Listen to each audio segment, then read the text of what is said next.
একদিন আপনি বুঝে যাবেন দুনিয়ায় বেশিরভাগ মানুষই আপনার কেউ না, কেউ হয় না। একদিন জেনে যাবেন যাদের পিছনে বছরের পর বছর কষ্ট করে গেছেন, দিনের পর দিন স্যাক্রিফাইস করে গেছেন, তাদের বেশিরভাগই আপনার জন্য ছিটে ফোটাও স্যাক্রিফাইস করার মানুষ নয়। দুনিয়ায় আপনি নিজে ছাড়া বাকিদের মধ্যে খুব কমই আপনার আপনজন হয়।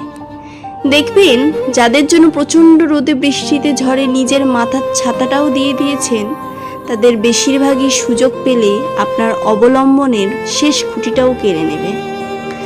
যাদের জন্য নির্ঘুম রাত কাটিয়েছেন, তাদের বেশিরভাগই দেখবেন জীবনের কোনো একটা পর্যায়ে গিয়ে আপনার চোখের জলের কারণ হবে।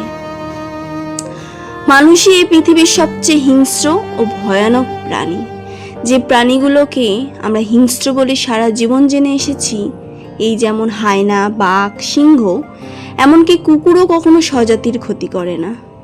একমাত্র মানুষই স্বজাতি, এমনকি নিজের উপকারীরও ক্ষতি করতে দ্বিতীয়বার ভাবে না। মানুষ হয়ে বাঁচতে চাইলে মানুষ চিন্তা হয় সবার আগে।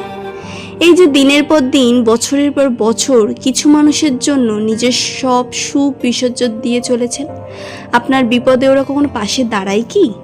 আপনার মন খারাপ হলে ওদের আদৌ কিছু এসে যায় কি? ওদের মনের মতন করে না চললে আপনার খেয়ে আপনারই পরেও ওদের কাছে আশ্রয় মেলে কি? মানুষ না পেলে বরং কুকুর বিড়াল পালুন। আপনার মাথার উপর ছাদ না থাকলেও সহজেই চলে যাওয়ার মতো অট্টালিকা চোখের সামনে দাঁড়িয়ে থাকলেও রোদে বৃষ্টিতে ধুলোবালিতেও মাথা গুঁজে ওরা আপনার সঙ্গে থেকে যাবে। মানুষ চলে যায়, থেকে যায় কেবলই না মানুষ। সত্যি আপনাদের কথা মনে হলে চোখের পানি ধরে রাখতে পারি না।